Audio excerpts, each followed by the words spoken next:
Lorsque votre allié choisit de s'armer auprès d'un pays qui dirige le camp ennemi, il faut appeler un chat.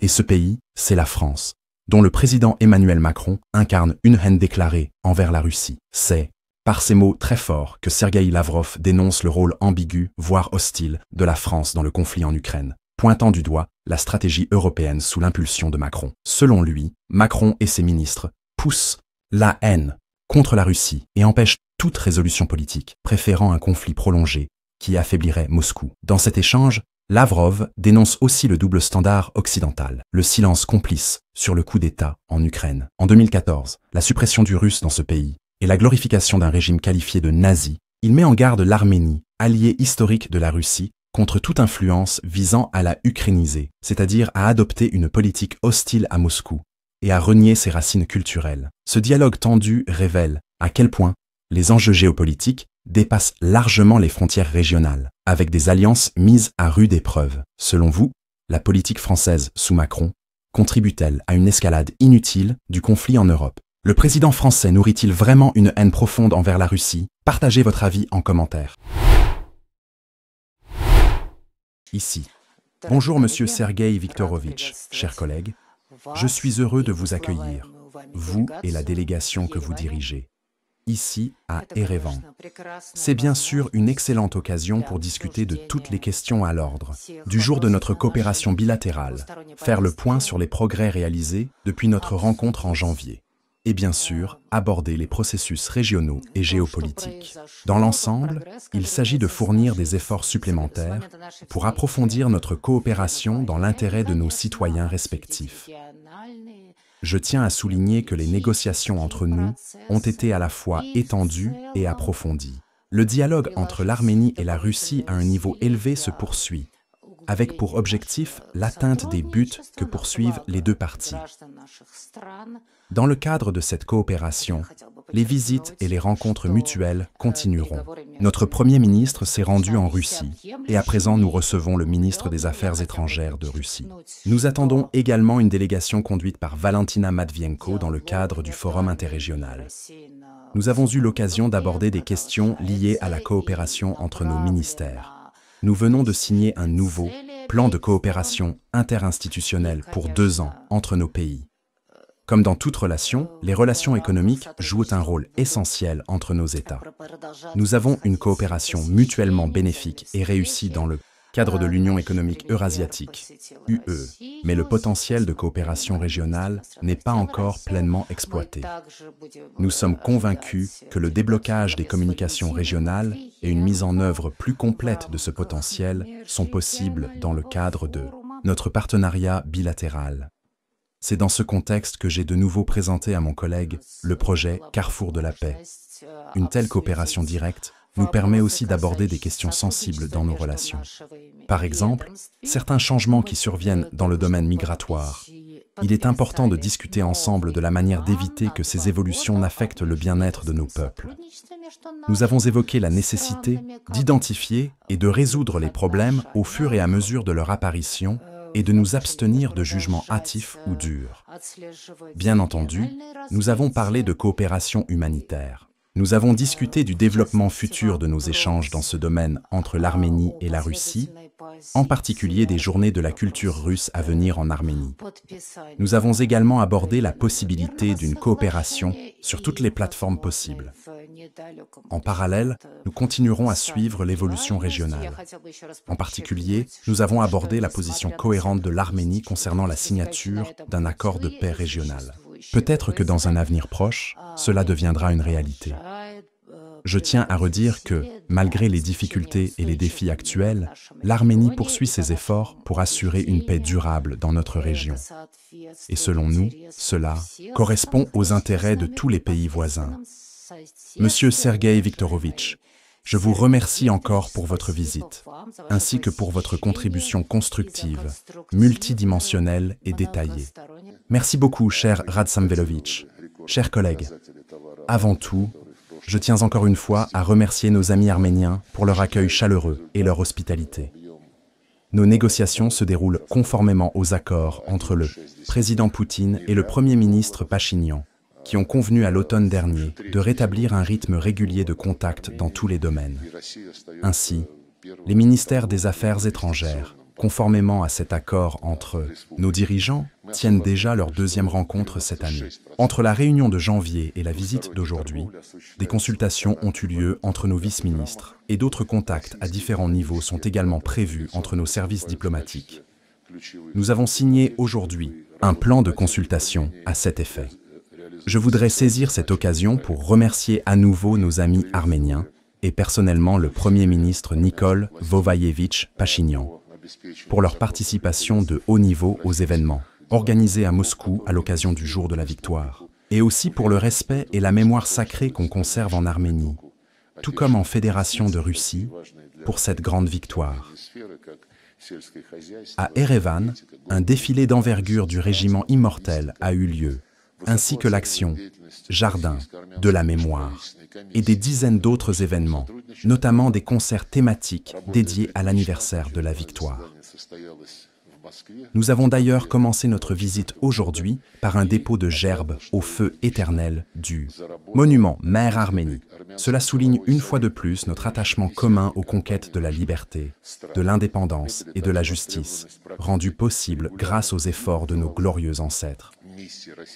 Nous avons examiné en détail la mise en œuvre des accords conclus au plus haut niveau, notamment dans des domaines tels que la coopération commercialo-économique, les questions de sécurité et l'élargissement de notre présence diplomatique mutuelle, en particulier l'ouverture prévue d'un consulat général à Kapan, pour laquelle les préparatifs sont en cours.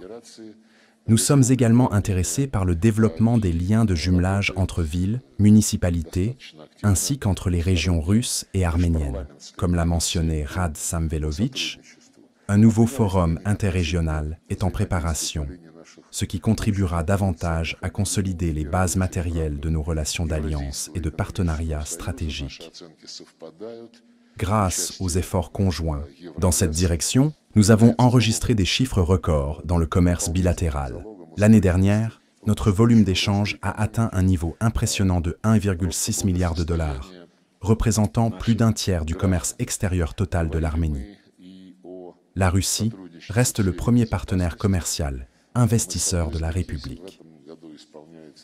Nous avons particulièrement noté que 96% de nos échanges se font désormais en monnaie nationale, rouble et drame.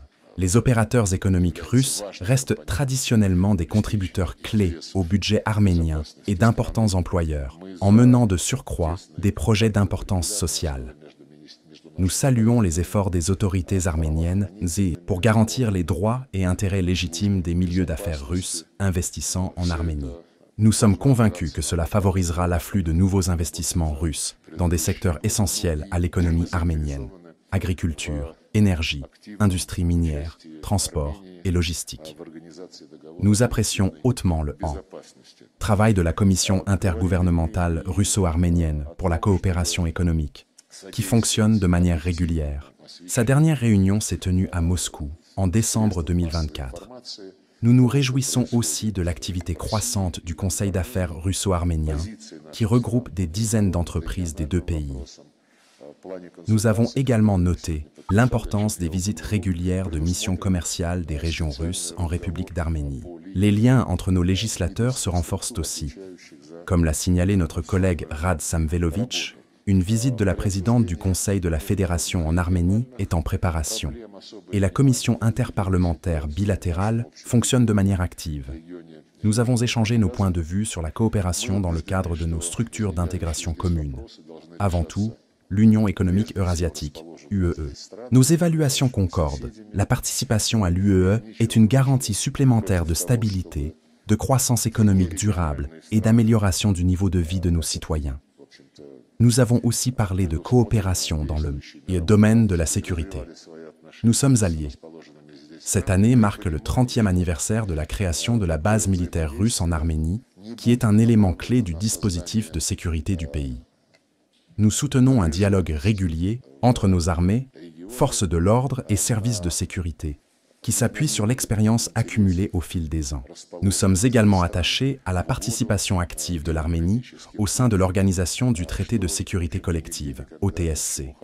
Nous avons évoqué l'importance d'un traitement objectif dans les médias des événements en Russie et en Arménie, ainsi que des positions de nos pays sur les questions régionales et internationales. Le plan de consultation que nous avons signé aujourd'hui prévoit notamment un dialogue spécifique entre les services de communication des deux ministères des Affaires étrangères. Concernant les enjeux régionaux et internationaux, une attention particulière a été portée à la situation dans notre région commune, le Caucase du Sud. Nous sommes convaincus que les problèmes qui y surviennent doivent être résolus par les pays de la région eux-mêmes, en concertation avec leurs voisins immédiats. Nous ne nous opposons pas à ce que des puissances extérieures à la région développent leurs relations avec les pays du Caucase du Sud. C'est dans la logique des pratiques internationales. Mais cela ne doit en aucun cas conduire à des tensions ou à l'ignorance des intérêts des États de la région, sous prétexte de jeux géopolitiques. Ce genre d'approche n'a jamais rien apporté de bon, nulle part. C'est pourquoi notre position est claire. Nous sommes ouverts à coopérer avec tous ceux qui sont prêts à le faire honnêtement, sans agenda caché, dans un esprit de respect mutuel et de transparence. Dans le prolongement de notre approche, nous avons réaffirmé la volonté de la Russie de continuer à aider Erevan et Bakou à avancer vers une paix durable par la conclusion d'un traité de paix, le déblocage complet des communications économiques et de transport, ainsi que la délimitation et la démarcation de la frontière d'État. La base solide de ces processus repose sur l'ensemble des accords trilatéraux de haut niveau entre la Russie, l'Arménie et l'Azerbaïdjan, conclus entre 2020 et 2022. Par ailleurs, nous voyons un potentiel considérable dans le développement du format de coopération régionale 3+3, réunissant les trois pays du Caucase du Sud et leurs voisins immédiats, la Russie, l'Iran et la Turquie. 2 réunions ministérielles ont déjà eu lieu à Téhéran et à Istanbul. Nous discutons actuellement de la tenue d'un 3e forum ministériel. Les résultats obtenus à Téhéran et Istanbul nous permettent d'aborder l'avenir de cette plateforme avec un certain optimisme. Elle a, en effet, tous les atouts pour devenir un élément clé du renforcement d'une paix durable et de la sécurité dans la région, tout en facilitant la coopération économique, commerciale, en matière de transport et bien sûr, la valorisation des riches traditions culturelles des pays du Caucase du Sud et de leurs voisins. Nous avons évoqué l'opportunité d'organiser cette 3e rencontre du format 3+3. Je pense que les 2 pays intéressés à accueillir l'événement, la République d'Arménie et la République d'Azerbaïdjan, peuvent parfaitement parvenir à un accord à ce sujet. La Russie est prête à faciliter un calendrier équilibré pour ces réunions. À notre sens, les 2 prochains forums devraient se tenir respectivement dans les capitales de l'Arménie et de l'Azerbaïdjan. Globalement, nous sommes satisfaits des résultats de nos discussions. Les échanges ont été francs, sans dissimuler les spécificités de nos positions nationales. Celles-ci existent naturellement, comme c'est le cas dans les relations entre tous 2 États souverains. J'espère que les résultats de notre conversation, nos accords et les plans établis aujourd'hui seront soutenus par le président et le Premier ministre de la République d'Arménie, qui ont aimablement accepté de recevoir notre délégation dans l'après-midi. Merci. Journaliste. Bonjour. Nous avons un intérêt certain du côté des journalistes arméniens, mais nous allons d'abord donner la parole à nos invités. Rossiya 24, s'il vous plaît. Journaliste de Rossiya 24. Bonjour. Ma question, la seule, s'adresse à M. Mirzoyan. Hier, lors d'un séminaire régional des ambassadeurs de l'Union européenne dans les pays du partenariat oriental, vous avez déclaré que l'architecture actuelle de sécurité était inefficace. Doit-on comprendre, à la lumière de cette déclaration, qu'Erevan envisage un retrait ou une reconfiguration de ses relations en matière de sécurité avec la Russie et les pays de la CEI et la recherche de nouveaux partenaires stratégiques, par exemple en Europe? Ararat Mirzoyan. Merci pour la question. Vous avez cité un extrait de mon intervention d'hier, mais il serait juste de restituer mes propos dans leur intégralité et leur contexte. Ce que j'ai dit concernait avant tout l'architecture de sécurité mondiale actuelle, qui s'est construite et transformée au fil des 10 dernières années. Et dans de nombreuses régions du monde, cette ancienne architecture ne fonctionne plus. Mais j'ai également parlé de nous-mêmes, et je ne vais pas le nier.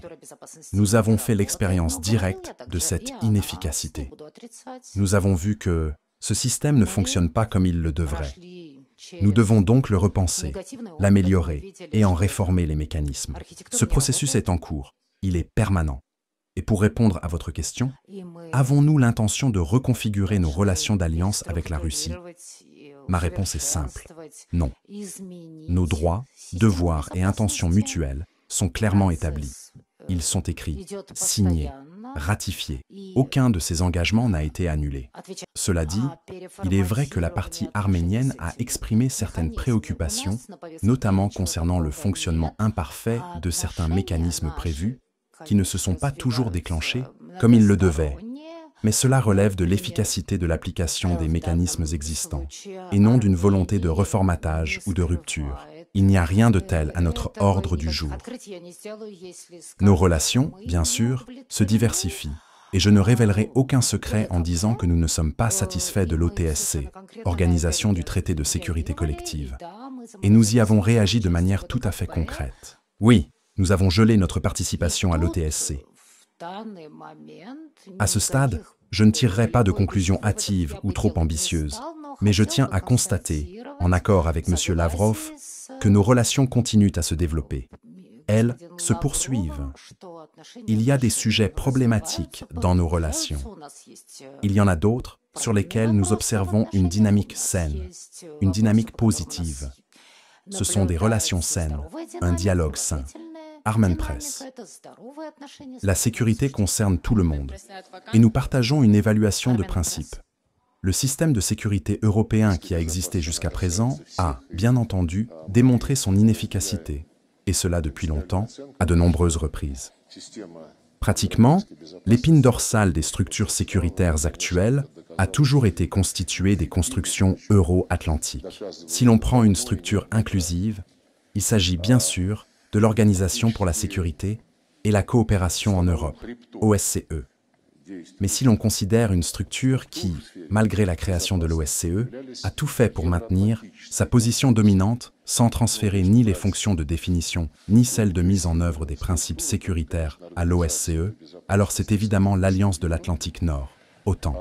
Ces derniers temps, il faut aussi considérer l'Union européenne comme faisant partie de cette construction euro-atlantique, puisqu'elle a signé un accord avec l'OTAN et lui a délégué une part importante de ses compétences en matière de sécurité, tout en procédant parallèlement à sa propre militarisation à l'échelle de l'UE. Cette ossature des structures de sécurité, qui sont encore partiellement en place, n'a cessé d'échouer aux épreuves de solidité. Je rappelle qu'en 1999, lors du sommet de l'OSCE à Istanbul, un document détaillé sur l'indivisibilité de la sécurité a été adopté. Il stipulait qu'aucun pays, aucune organisation de la région couverte par l'OSCE n'a le droit de prétendre à une domination sur l'ensemble de ce territoire. Ce principe a été répété mot pour mot lors du sommet de l'OSCE à Astana en 2010. Et depuis, nous avons exigé que ce principe soit respecté par nos partenaires occidentaux, alors que, sans la moindre hésitation, malgré ces engagements signés au plus haut niveau, on continuait l'élargissement de l'OTAN vers l'Est, en dépit de nos avertissements répétés quant au fait que cela représentait une menace directe pour la sécurité de la Russie et contredisait le principe de l'indivisibilité de la sécurité. On nous répondait « Non, non, nous respectons l'engagement de ne pas renforcer notre sécurité au détriment des autres. » Mais il s'agissait, selon eux, d'un engagement politique. Nous avons alors proposé « Très bien, transformons cet engagement politique en une obligation juridique contraignante. » Dès 2008, nous avons proposé un projet de traité en mimant ce sens. Mais les membres de l'OTAN nous ont répondu « Merci beaucoup, mais des garanties de sécurité juridiquement contraignantes ne peuvent être offertes que dans le cadre de l'OTAN. » Et à la question « Qu'en est-il alors des signatures de vos présidents ?» Ils nous ont de nouveau répondu « Ce sont des engagements politiques. Ils n'ont pas vraiment de valeur particulière. » Voilà quelle est leur attitude vis-à-vis des documents adoptés au plus haut niveau. Et depuis, nos collègues de l'OTAN ont démontré à de nombreuses reprises leur volonté de dominer. L'OSCE ne leur est d'aucune utilité. Ce n'est qu'un paravent servant à masquer leurs intentions réelles, sous couvert de slogans nobles. L'autre échec, retentissant des structures euro-atlantiques, fut bien sûr la reconnaissance unilatérale de l'indépendance du Kosovo. À l'époque, on nous a dit « Ne vous inquiétez pas, c'est simplement l'application du droit des peuples à l'autodétermination inscrit dans la charte de l'ONU. » Je rappelle que lors de cette proclamation unilatérale, il n'y avait aucun conflit armé, aucun argument humanitaire n'avait été invoqué. C'était simplement une décision prise parce qu'il était temps. Mais 6 ans plus tard, face au coup d'État sanglant perpétré par des néo-nazis en Ukraine, qui ont immédiatement annoncé leur intention d'éradiquer tout ce qui est russe, éducation, culture, etc. Lorsqu'ils ont envoyé des groupes armés en Crimée pour capturer le Parlement local, les habitants de Crimée ont déclaré « Nous ne voulons rien avoir à faire avec vous » et ils ont refusé de reconnaître votre pouvoir illégitime. Quand nos marins de la base russe de Sébastopol sont intervenus pour les protéger et ont contribué à organiser un référendum, plus personne à l'OTAN n'a évoqué le droit à l'autodétermination. Ils ont dit « C'est une violation flagrante du principe de l'intégrité territoriale ». Et lorsque nous avons rappelé qu'à la suite du précédent du Kosovo, la Cour internationale de justice des Nations unies avait rendu une décision affirmant que lorsqu'une partie d'un territoire proclame son indépendance, elle n'est pas tenue d'obtenir l'accord du pouvoir central, ils n'ont rien répondu. Ils ont tout simplement ignoré. C'est pourquoi de telles structures de sécurité sont des échecs complets. Et elles le prouvent chaque jour davantage, notamment par leur silence total face au coup d'État de 2014 que j'ai mentionné, et aux atrocités perpétrées par ces putschistes qui ont illégalement pris le pouvoir en Ukraine.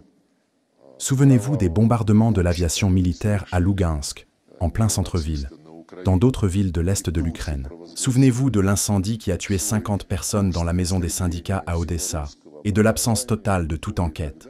L'OSCE garde un silence honteux, tout comme l'ONU d'ailleurs. En réponse à nos demandes de montrer l'état d'avancement de l'enquête sur la tragédie de Boutcha, on reste sans réponse. Pourtant, les journalistes de la BBC, opportunément présents sur les lieux, ont filmé les corps soigneusement alignés sur la rue principale de cette localité. Jusqu'à aujourd'hui, nous n'avons pas obtenu la liste des noms des victimes, exposées avec autant de pathos au monde entier. Et cet épisode a servi de prétexte à une nouvelle vague de sanctions contre la Russie. Qu'est-ce que c'est que ce système de sécurité? Où est la justice ici? C'est pourquoi les structures euro-atlantiques se sont discréditées. Aujourd'hui d'ailleurs, les États-Unis eux-mêmes semblent perdre confiance en ces structures. En tout cas, les déclarations de l'administration Trump allaient dans ce sens. L'Europe doit prendre plus de responsabilités pour ses propres affaires, car les priorités des États-Unis se situent ailleurs dans le monde. Dans ce contexte, une question se pose. Quel système de sécurité serait plus juste? Nous pensons qu'un système de sécurité plus équitable serait celui qui n'est pas imposé d'en haut, par une seule structure, mais qui émerge de la réalité des relations entre États. Par exemple, il existe plusieurs groupements d'intégration sur le continent eurasiatique, UEE, Union économique eurasiatique, CEI, OTSC, Organisation du traité de sécurité collective, ASEAN, Conseil de coopération des États arabes du Golfe, des organisations sous-régionales en Asie du Sud, etc. Entre beaucoup de ces structures, des mémorandums de coopération ont déjà été signés. Ainsi se forme, de manière organique, de bas en haut, ce que le président Poutine a appelé un grand espace eurasiatique. À cela s'ajoute aussi le projet chinois, la ceinture et la route, qui interagit activement avec l'UEE et l'ASEAN. Tout cela constitue la base matérielle d'une future architecture de sécurité. Quand l'économie relie les nations, elle favorise aussi le dialogue pour neutraliser les menaces et les défis. C'est pourquoi l'architecture de la sécurité eurasiatique est très prometteuse. Les portes du dialogue sont ouvertes depuis déjà plusieurs années. À Minsk, des conférences sont organisées avec la participation de ministres des Affaires étrangères, de leurs adjoints, du monde académique, pour élaborer une charte de diversité et de multipolarité au XXIe siècle. Tous sont invités à ce dialogue, y compris les membres de l'Union européenne et les membres européens de l'OTAN. C'est une approche honnête, fondée sur la concertation universelle pour la construction de structures futures. Mais lorsqu'on interrogeait le secrétaire général de l'OTAN, M. Stoltenberg, sur l'intention de déplacer l'infrastructure de l'OTAN vers l'Extrême-Orient ou l'Asie du Sud-Est, il répondait sans ciller « Oui, nous restons une alliance de défense territoriale. Mais aujourd'hui, les menaces qui pèsent sur nos territoires viennent de la mer de Chine méridionale, du détroit de Taïwan, d'Asie du Sud-Est, etc. » Autrement dit, l'OTAN souhaite étendre son système de sécurité à tout le continent, mais sous son seul contrôle, en exportant ses infrastructures militaires et en créant des mini-blocs, des trios, des quatuors, etc. C'est une conception imposée, avec un caractère explicitement anti-chinois et visant aussi à contenir la Russie. Notre approche est différente. Rassemblons-nous tous, sans rien imposer à personne, et cherchons ensemble des accords.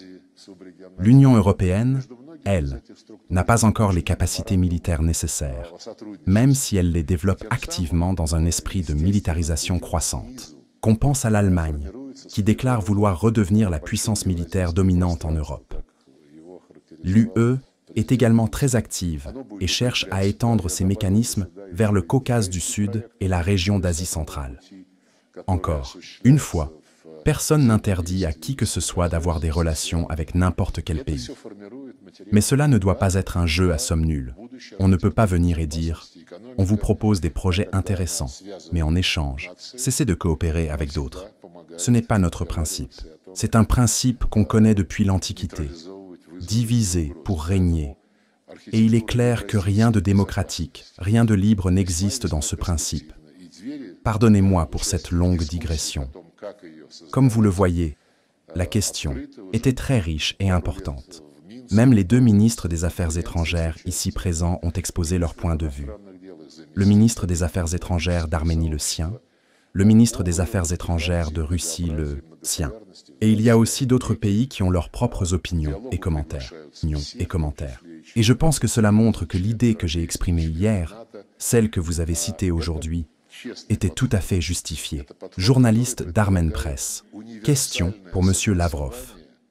En 2020, puis en 2022, l'Azerbaïdjan a attaqué le territoire souverain de l'Arménie, notamment la ville de Djermouk. Pourquoi n'y a-t-il pas eu de réaction appropriée de la part de la Fédération de Russie? Sergueï Lavrov. Je ne sais pas ce que vous entendez par « réaction appropriée ». La réaction correspondant à nos obligations envers l'Arménie dans le cadre de l'Organisation du Traité de sécurité collective, OTSC, a bien eu lieu. Une mission d'évaluation de l'OTSC dirigée par le secrétaire général s'est rendue sur place sans délai. Elle a rapidement présenté un rapport avec des propositions concrètes. Envoyer une mission d'observation de l'OTSC pour stabiliser la situation. Ce rapport précisait le nombre d'observateurs, leur équipement, etc. Ce document a été examiné en octobre de la même année, à Erevan, lors du sommet de l'OTSC. Juste avant la rencontre des chefs d'État et de gouvernement, les ministres des Affaires étrangères et de la Défense ont travaillé sur le texte. Ils ont passé du temps à le rédiger, à l'éditer eux-mêmes, à partir des propositions soumises par le secrétariat de l'OTSC. Finalement, nous étions parvenus à un consensus sur l'ensemble du texte.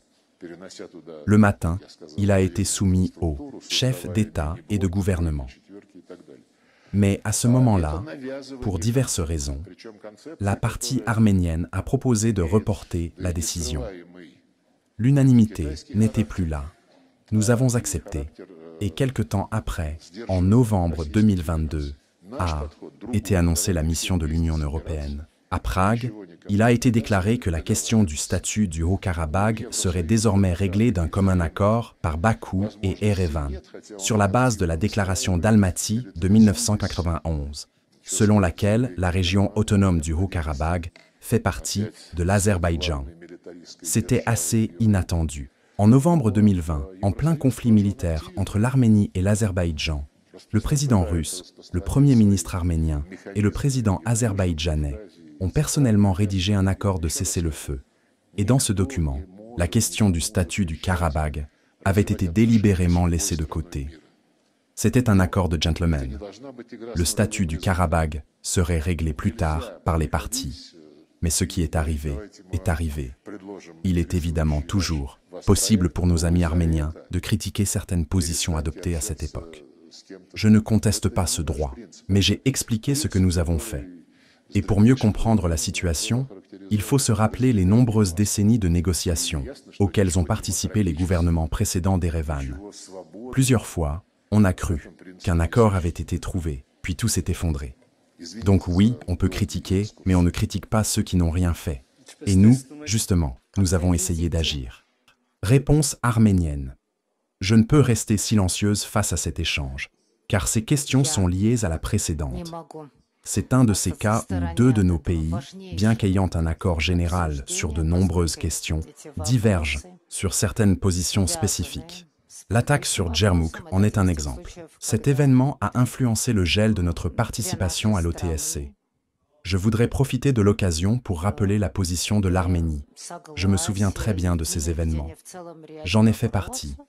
Je me souviens qu'en Perham-Sam, août 2022, la partie russe avait proposé sa médiation entre l'Arménie et l'Azerbaïdjan. Et une fois encore, animée de bonnes intentions, la partie arménienne avait donné son accord. Mais la partie azerbaïdjanaise, elle, non.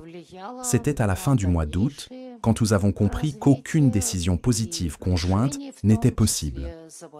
Et début septembre, nous avons été confrontés à une attaque armée des forces armées azerbaïdjanaises contre le territoire de Djermouk, sur le territoire souverain de l'Arménie.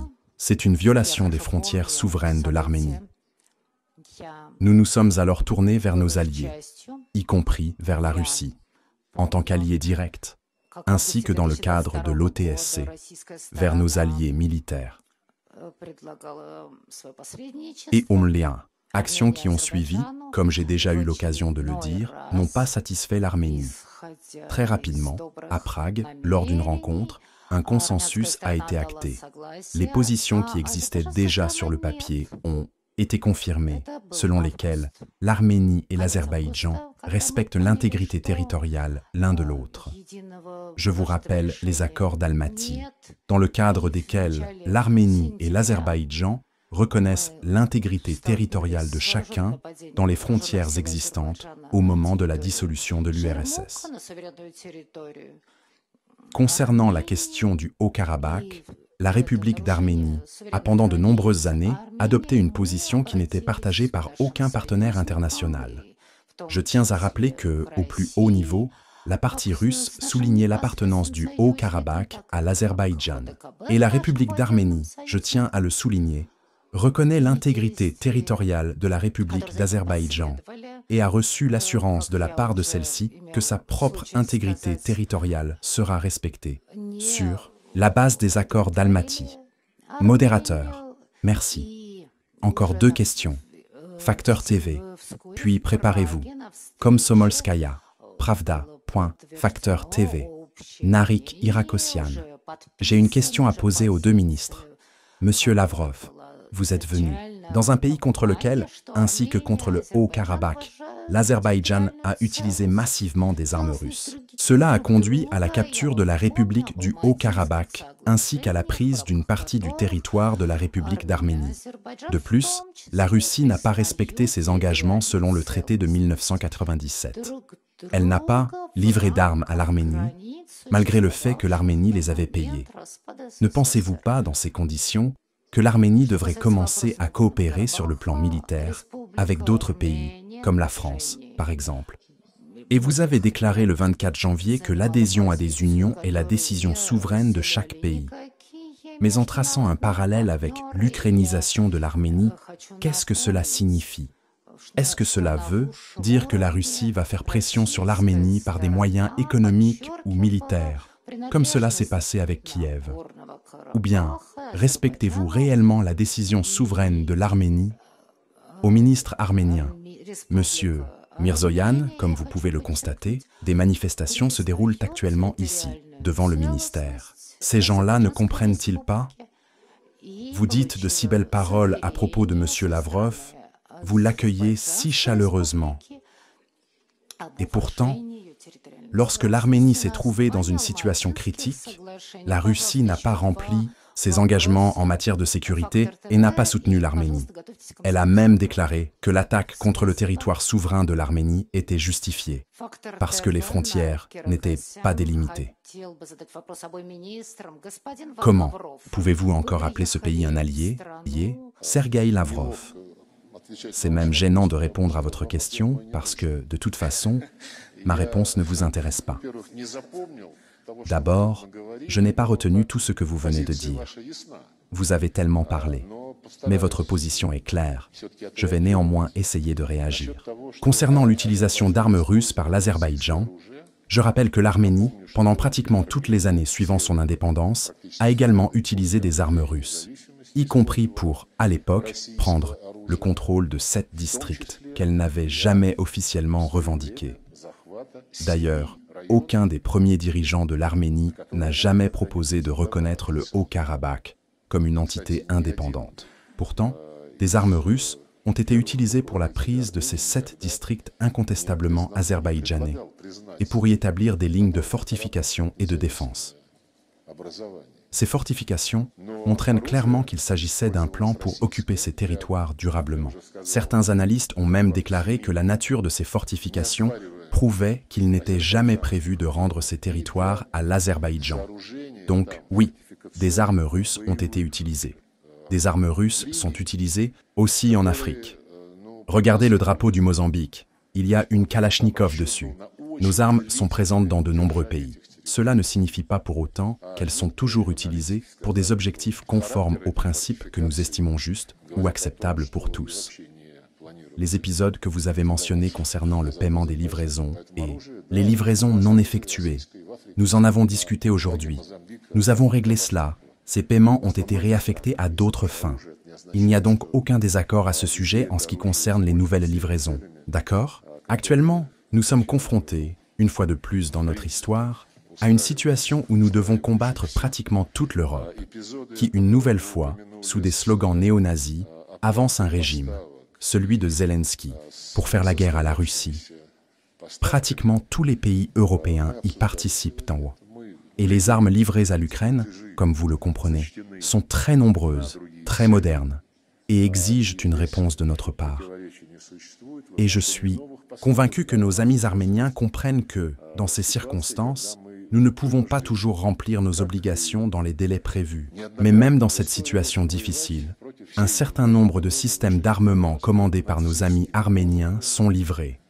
Et nous continuerons cette pratique. Quant à l'achat d'armes dans d'autres pays, oui, cela ne pose aucun problème. C'est le choix de nos amis arméniens. S'ils souhaitent avoir une base française pour des livraisons supplémentaires, très bien. S'ils choisissent un autre pays, très bien aussi. Nous ne forçons personne.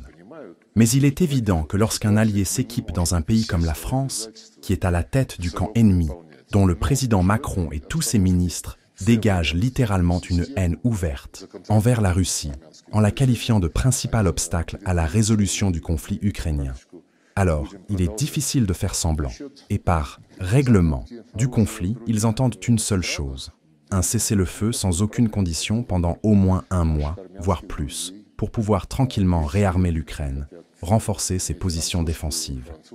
Ces appels à un cessez-le-feu inconditionnel interviennent après plusieurs années d'une position complètement différente, exprimée par l'Union européenne et les pays de l'OTAN. Pas de négociation tant que l'Ukraine n'aura pas obtenu un avantage militaire sur la Russie. Ou encore, pas de négociation tant que la Russie n'aura pas subi une défaite stratégique. Puis ils ont fait un virage à 180 degrés. Et maintenant, on parle d'une trêve, plus de défaite stratégique. Une trêve pour permettre à l'Ukraine de souffler. Donc, politiquement, bien sûr, la France agit comme un pays hostile. Mais ce sont à nos alliés de décider où ils préfèrent acheter leurs armes, même en tenant compte de tout ce que je viens de dire. Concernant ce que vous avez dit à propos du 24 janvier, le droit au choix, nous reconnaissons ce droit. Et nous avons toujours de très bonnes relations avec nos amis arméniens, malgré un certain nombre de problèmes survenus dans nos relations, sans doute dus à une mauvaise compréhension réciproque. Concernant le Karabakh, je le répète, on ne peut pas nous reprocher quoi que ce soit. car cela fait au moins 20 ans que le président Poutine, le président Medvedev, puis de nouveau le président Poutine, ont proposé des solutions qui visaient un règlement équitable par le biais de négociations pacifiques. Je rappelle ce dont il était question. Sur les 7 districts azerbaïdjanais, rendre 5 comme première étape. Puis, dans une phase intermédiaire, conserver les districts de Kelbadjar et Lachin, ces vastes territoires qui relient l'Arménie au Karabakh. Les maintenir dans leur statut actuel, tout en reportant la question du statut final du Karabakh pour de nombreuses années, en fait, la reporter aux générations futures. Cela, probablement, aurait été mieux que ce que nous avons aujourd'hui, résultat du rejet de ces propositions de compromis qui avaient été portées pendant de nombreuses années par la direction russe. Le droit de choisir a été exercé, en l'occurrence, le choix de rejeter la formule que je viens d'évoquer. Et quant à votre phrase sur une prétendue ligne de russification ou de ukrainisation de l'Arménie, et sur le fait que, selon vous, la Russie aurait l'intention de faire la même chose à l'Arménie qu'à l'Ukraine, eh bien, là, franchement, il n'y a même rien à commenter. Donc, vous soutenez le régime nazi, cela signifie que vous soutenez ceux qui ont brûlé des gens dans la maison des syndicats, qui ont envoyé des groupes armés attaquer le Parlement de Crimée, simplement parce que le Parlement de Crimée et la Crimée ont refusé de soutenir ce coup d'État anticonstitutionnel. Je ne me souviens pas que la direction arménienne ait commenté ce coup d'État de février 2014 en Ukraine. Je ne me souviens pas non plus que quelqu'un dans les pays occidentaux ait émis une critique négative à ce sujet. Donc, à ce moment-là déjà, l'Arménie exerçait son droit de choisir ses positions. Par contre, les collègues européens, qui juste avant le coup d'État, s'étaient engagés, ou plutôt étaient devenus garants d'un accord entre le président de l'époque et l'opposition, à notre question, comment ça se fait? Vous garantissiez que le règlement était obtenu. Pourquoi ne demandez-vous pas à ces putschistes de se conformer? Ils nous ont répondu en baissant timidement les yeux. Vous savez, parfois, où la démocratie prend des tournures inattendues. Et il en va de même avec les États-Unis, qui se sont un peu mis de côté, alors que la veille, le président Obama avait appelé le président Poutine, lui demandant de ne pas s'opposer à la signature d'accords de règlement garantis par l'Union européenne. À propos des États-Unis, en 2014, un peu plus tard que février, il y a eu une tentative de coup d'État en Gambie. Vous êtes une personne curieuse, regardez sur Internet, vous trouverez une déclaration du département d'État américain à ce sujet, disant « Les États-Unis ne soutiendront jamais le transfert du pouvoir par des moyens anticonstitutionnels. » Demandez-leur, vous qui avez des collègues américains lors des conférences de presse, pourquoi en Gambie c'est interdit, mais en Ukraine c'est permis? Ils vous diront probablement quelque chose à propos de circonstances subjectives. En réalité, en Gambie, il y avait un gouvernement soutenu par les Américains, tandis qu'en Ukraine, il y avait un président qu'ils voulaient être renversé pour mettre leurs propres gens. Voilà tout. Donc, je ne vois aucune raison de parler d'ukrainisation de l'Arménie. L'Arménie est notre allié, notre ami. Notre ami. L'Arménie ne déclare pas illégaux la langue russe ou la culture russe. Elle ne prive pas les Russes ethniques ou ceux qui souhaitent simplement parler russe de leurs droits légaux. En Arménie, il n'y a pas de loi interdisant tout cela, comme cela s'est produit en Ukraine. Nous avons aujourd'hui transmis la liste de ces lois à nos amis.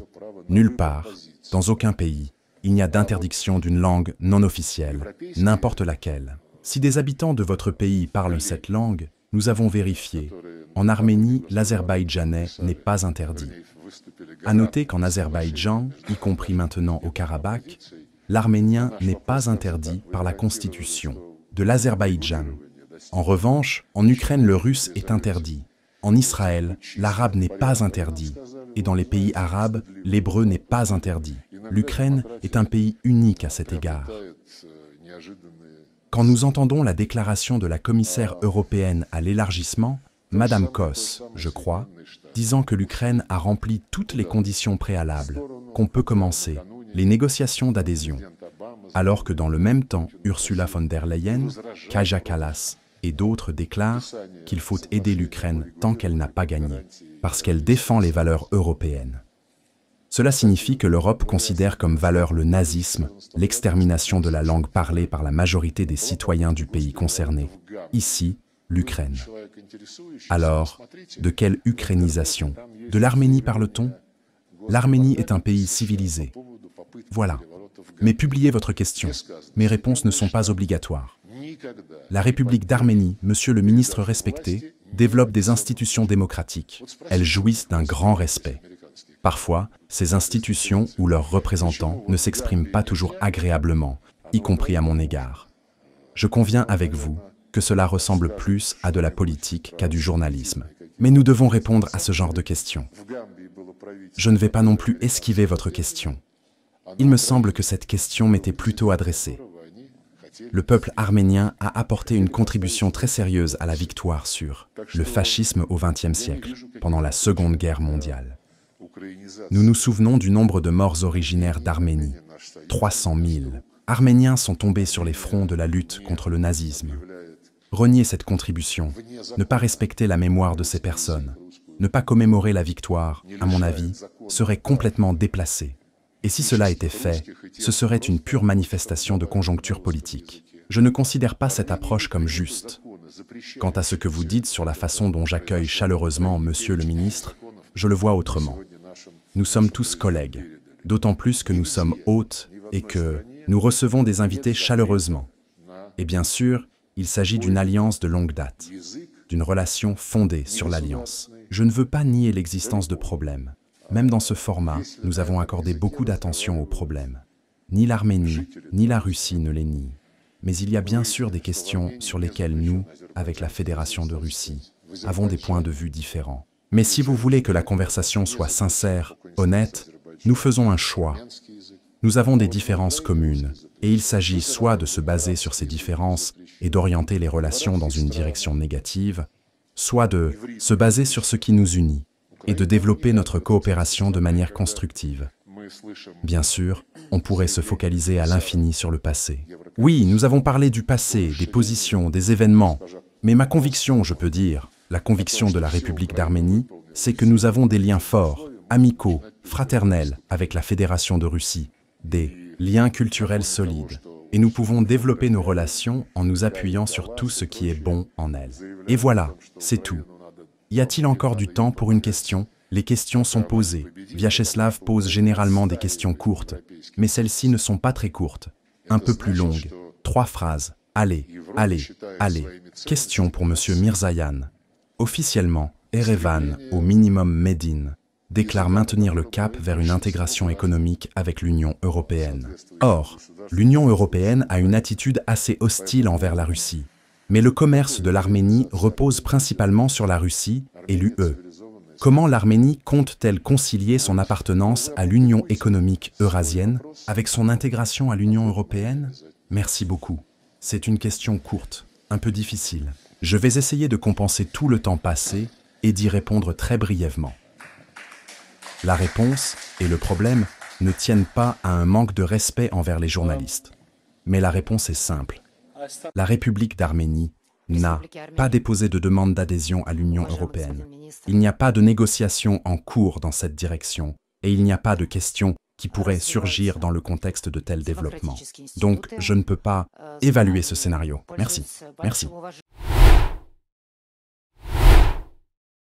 Dans cet entretien, Sergueï Lavrov livre une analyse lucide et sans détour des tensions qui traversent actuellement la scène internationale, notamment autour du conflit en Ukraine.